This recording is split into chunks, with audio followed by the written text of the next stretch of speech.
Okay, so we did the PEDI, so it's the Pediatric Evaluation of Disability Inventory. So the ages in population are, the ages will start at 6 months and they'll go to 7.5 years, so 7.5. The target population, the PEDI is used for younger children with disabilities, and it can be used to evaluate older children if their functional abilities are below the 7.5 year mark. So the test design is a comprehensive assessment of functional skill development.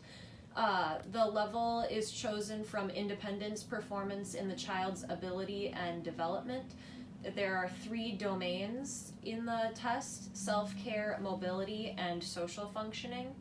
And one of the major goals of the PEDI is to serve as an instrument that can identify children who show patterns of delay in age-appropriate abilities.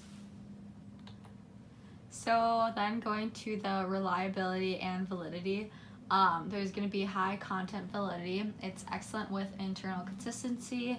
The intra-respondent reliability is better with the same person interviewing the same child, or just if you have a different child the same way. And then high construct, it's concurrent, and the content and discriminant validity as well. So administration, it can be given to parents from a reported structured interview. It can also be used with professionals and using their own judgment when, such as an educator that's familiar with the child, and it can also be a combination of both methods. So the scoring is done by obtaining raw scores from 3 functional domains that are shown on the PowerPoint. They are converted from the manual into composite scores with a total score ranging from 0 to 100. There's different number of items for each of the functional skills that are looked at, each with a level of caregiver assistance and any modifications if necessary. So then the qualifications for administering the PEDI will be just an experienced therapist. So it can be an OT. It can also be done by a professional judgment of clinicians and educators. So just like previously said, if it's just a caregiver who knows the child well and has seen their functional abilities from day to day. Also, it can just be a structured interview given by the parents. So again, it's designed for occupational therapists, PT, rehab nurses, nurse practitioners, speech pathologists, special education educators, and psychologists and other professionals who are interested in measuring functional ability of a child with disabilities. So the environment for this test is best done in a closed and controlled environment, such as the child's natural environment. The outcome measures can be used within inpatient, outpatient, and acute care settings. The materials needed is simply a paper, pencil, manual, and scoring form. And the time to administer is typically 45 to 60 minutes. Obviously, with practice, it's going to be faster, as well as depending on the developmental level of the child. And then again, it can be administered by an experienced therapist, as well as teachers can complete the PEDI. Typically, theirs will be done between 20 to 30 minutes. Administration. So the administration process is you have to receive a written agreement upon administration. So usually you'll conduct an occupational profile. You'll assess the strengths and weaknesses of the child. And that'll be done through the interview with the parent or through the clinical judgment of a professional. And then you'll schedule structured interviews with the parents, like I said, or the caregiver team. And they'll observe parts 1, which is functional skills, part 2, caregiving assistance, and part 3, which is modification scales. And then the overall scoring will be completed. Demonstrations. So in the self-care domain, for the use of utensils, they would demonstrate physical abilities to manipulate food and feeding utensils, such as a spoon or a fork. And the different categories are, for example, finger feeding, scooping with a spoon and bringing it to their mouth, using a spoon well, using a fork well, using a butter knife to butter bread or cut soft food. And then also you have self-care domain with hand washing. So the focus of this is just to see how capable they are to both wash and dry their hands while obtaining soap and then managing the water faucets at the bathroom sink. Categories for hand washing would be just holding your hands out to be washed, rubbing your hands together to clean, turning your water on as well as off, being able to obtain soap, washing your hands thoroughly, and then drying them. So mobility domain is bed mobility transfers is a category. So being able to raise it to a seating position in bed or crib, coming to a sitting position at the end of the bed, and lying down from the sitting at the edge of the bed. So get in and out of bed using their own arms, and then get in and out of bed not needing any arm supports. And then there's the social function domain.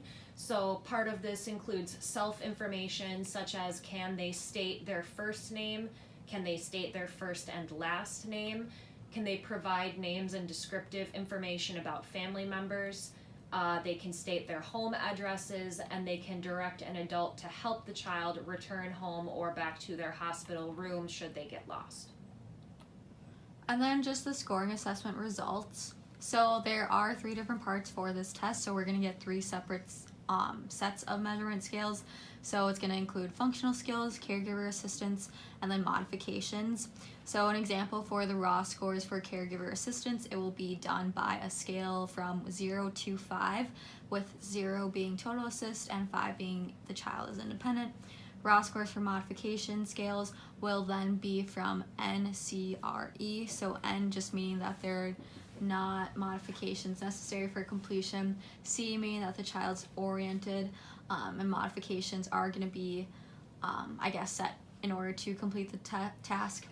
And then R is the use of rehab equipment, and then E requires extensive modifications to complete the task.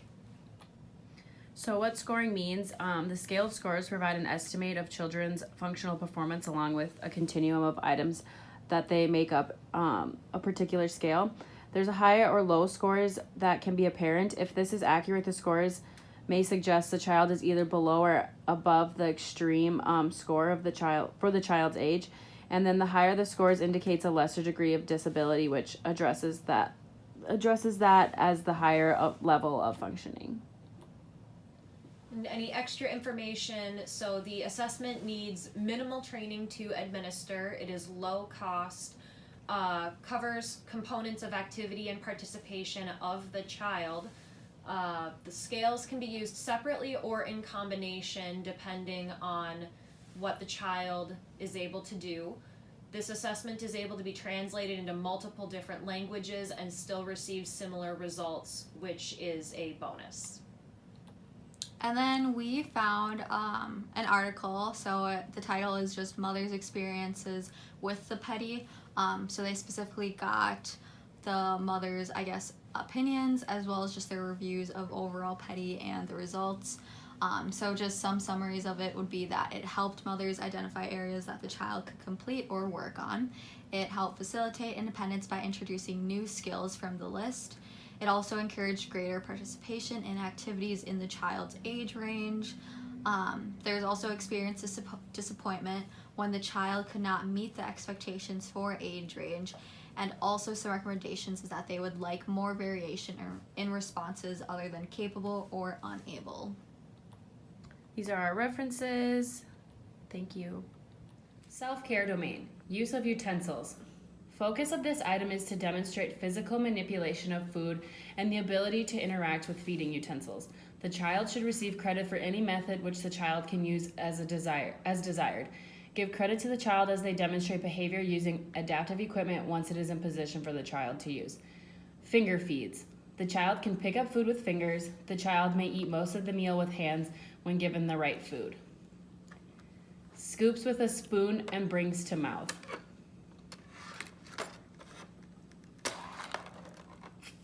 Fist-held grasp may be used on the spoon with some spilling occurring. Uses a spoon well.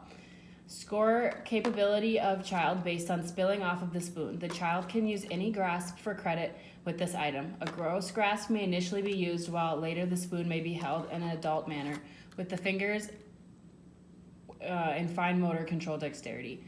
Uses fork well. Minimal spilling. The child can spear foods. The child can shovel some foods with little spilling off of the fork. Uses a knife to butter bread or cut soft foods. The child is capable of successfully cutting most soft foods. This should be done with softer foods such as peanut butter and jelly sandwiches, not with difficult foods such as broccoli or steak. The self-care domain, hand washing. The focus of these items is the capability to wash and dry hands, including obtaining soap and managing water faucets at a bathroom sink. So the first item assessed is holding out your hands to be washed.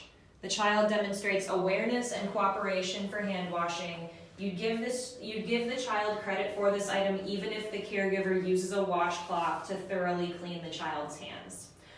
Second item is rubs hands together to clean. The child does not completely clean hands, but shows increasing ability and awareness around washing hands. The caregiver needs to assist or redo to thoroughly clean the hands. You'd give the child credit for this even if the child uses a washcloth to clean their hands. Next item is turns the water on and off and obtains soap.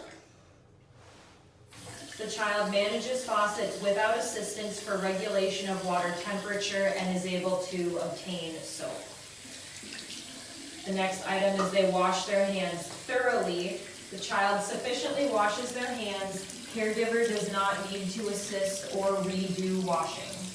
The last item is dries their hands thoroughly. Child dries their hands effectively without caregiver assistance. Social function domain. Self-information. These items focus on how much information the child can provide to help identify him or herself and the location of his or her residence on request by an appropriate adult. Give credit for items already mastered at an earlier age. Can state first name. Roxy. Can state first and last name. Roxy Chirinos. Provides name and description information about family members.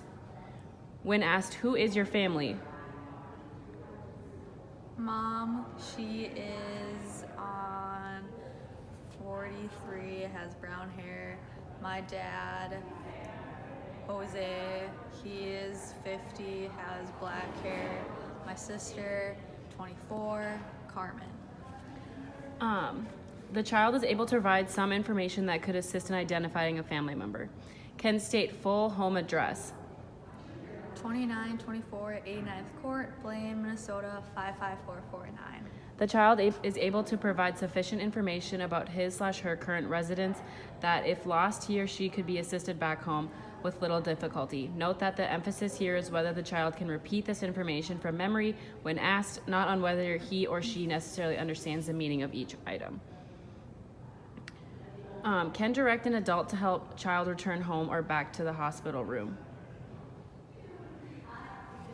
I need help. Can you bring me back to my room? The child can provide some information in the proper context to assist an adult who is helping him or her return back from the nearby location, such as point or initiate the correct floor or button. 4th floor. Mobility domain, so bed mobility transfers. This is going to be for just the bed. So 1, the child is able to raise to a sitting position in the bed or in crib. The child can freely move from lying down to a sitting position and from sitting to a lying position. The child does not need to be able to move to the side of the bed and sit with legs over the side of the bed to be given credit. If the child is in the crib, the child is able to come up to a sitting position in the crib. Next item. Comes to sit at the edge of the bed, lies down from sitting at edge of bed. The child is able to come up to the side of the bed and sit with good balance. At this level of capability, the child is typically out of the high crib and is considered to be safe to sit at the edge of the bed. 3, gets in and out of bed. For example, the child may climb on and off of the bed using upper extremities for support, or the child may use upper extremity support to transfer from a wheelchair to a bed using a dynamic sliding transfer. Last one, gets in and out of own bed, not needing own arms. The child transfers in and out of bed using a standing transfer and does not require upper extremity support for balance or lift.